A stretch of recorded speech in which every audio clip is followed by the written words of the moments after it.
So every once in a while, I will get into some actor kicks, which basically I will want to marathon a certain actor or actress's film library in a sense.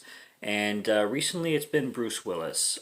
He's always been, he's like Nicolas Cage or Jean-Claude Van Damme in that sense, where he is kind of like a character actor, and you pretty much know what you're getting yourself into with every role that he's in. Not all the time, obviously, because he branches off sometimes with Unbreakable and certain dramatic roles, Sixth Sense and stuff like that. But usually he's the action guy. Everybody knows him as the action guy. He's the John McClane. And of course, it's a tremendous shame with his recent diagnosis of aphasia, if I'm pronouncing that right. His in my opinion, premature retirement of the actor. And it's a shame all the hate that he got too, even in reviews that I'm recently seeing with the movies that I'm talking about. Before anybody knew that he was actually dealing with a medical condition, and people were just picking on his acting, and it's just unfortunate because he even got a friggin' new category at the Razzie Awards for worst Bruce Willis movie of 2021, and they had to revoke that award, of course, because they realized like, oh shit, well, don't we feel like pieces of shit now? He actually developed like a sickness, out of his control. So people are dicks, but you can't blame somebody for not knowing actually what was going on. But I've been really interested in watching basically anything that he's made after 2015 and beyond, especially 2020, 2021, and 2022 when he started to release a lot of direct to video films. I like direct to video films, and I am a B movie aficionado, and I appreciate a well done B movie. So I've been watching some of his. A lot of them are misses. Clearly, a lot of them are going to be misses. I expect them to be. But I watched one called Out of Death, and I still don't get the title. I don't know what Out of Death means. Does that mean uh, somebody's killing too many people and now they've ran out of people to kill, so they're out of death? I don't know. But this film, it's on Netflix, by the way, and it wears the B movie on its sleeve, and I really appreciated that. It's not the best movie in the world. It's got some really, really bad CGI, like like lower than subpar CGI. It does have some okay acting for a B movie, especially. And it's just a fun ride. It's a fun action ride. I mean, the plot is weak and it's pretty dense, but it's a fun action thriller that doesn't really, in my opinion, waste your time, and it doesn't overstay its welcome at all. It's only like an hour and a half, and it's it's an enjoyable action movie. It's an enjoyable small, Sunday afternoon action movie kind of thing. I also don't consider these Bruce Willis movies, and that's a big reason why I think people are giving these films such shitty scores and picking on them so much is because in pretty much all of them, Bruce Willis will show up for like 10 minutes max or less. And the rest of the movie is just some movie with Bruce Willis showing up every once in a while, almost like he's like a cameo. So I go into these films not expecting them to be like Bruce Lee, what am I saying? Jesus Christ. Bruce Willis, um, you know, Bruce Willis led masterpieces. Of course they're not going to be. I take them for what they are, and this was a fairly good one. Now, without getting too spoiler ish, basically this is about a woman who she goes to a forest to spread her father's ashes, and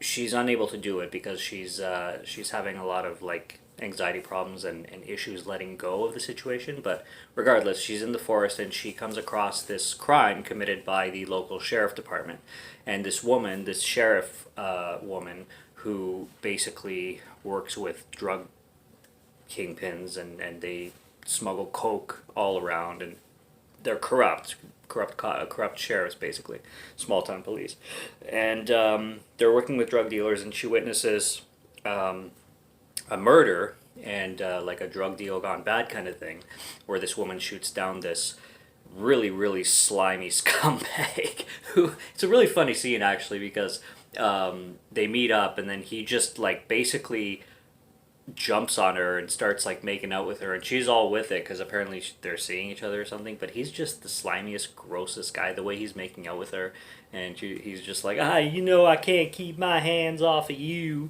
and it's really weird, and then 5 minutes later she guns him down with the bullet looking like really bad CGI. Like I said, they try to do that like camera showing the bullet come right out of the gun barrel and like the bullet point of view kind of thing, and it doesn't look very good.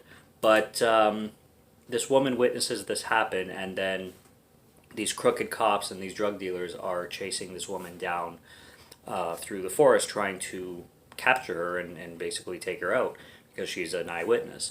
And Bruce Willis's character is a retired cop, basically taking a break in the forest, in the family cabin, after his wife's death, and he's going through some depression, and he basically is trying to heal from that situation and heal the wounds that came from that. So he goes to this cabin to relax, and then he gets caught up as a retired cop in this situation, and tries to help this woman and fight against these crooked cops that are after this woman trying to kill her. So he gets involved, and then the movie plays on from there with these people, this cat and mouse game kind of thing going on in this forest.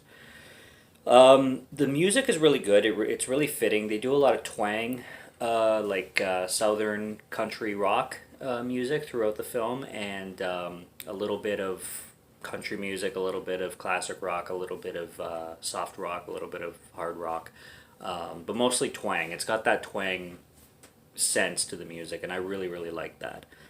And I liked the setting. They obviously, I don't think a lot of this was actually filmed in a forest. I think a lot of the scenes were staged or much smaller spaces than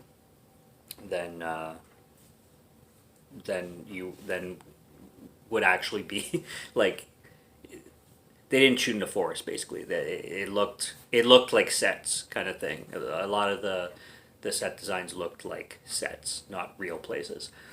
But yeah, the best thing about this movie is its its ability to get straight to the point, and the simplicity of it, and basically delivering what you want. It's a real throwback to like, I don't know if it's more like throwback to 70s or throwback to 90s. It kind of had a little bit of a flair of both, but it's it's B movie glory. It doesn't need to be anything else than exactly what it is.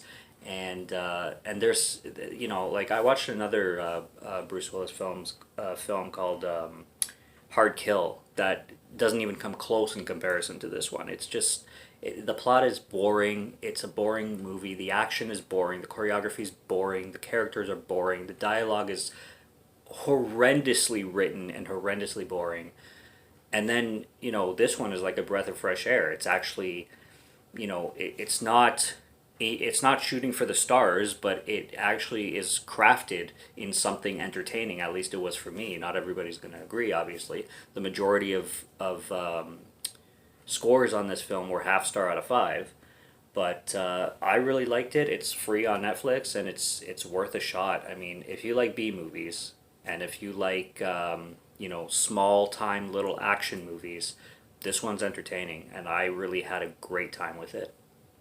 And for something direct to video, you're always taking a gamble with direct to video, and this is on the positive side. This one's a win. So if you know what you're getting into, and if you're into this kind of thriller action small B movie type, and you like Bruce Willis, then this is one to keep an eye on. So basically it's just a thumbs up from me, and that's all I gotta say. Subscribe to Morgan Film Fan if you like to listen to my voice or if you like my film reviews. I'll be back with more soon, so stay tuned for those. Check out what's on the channel already, and check out or stay tuned for what's coming. And until next review, have a good one. Take care and cheers.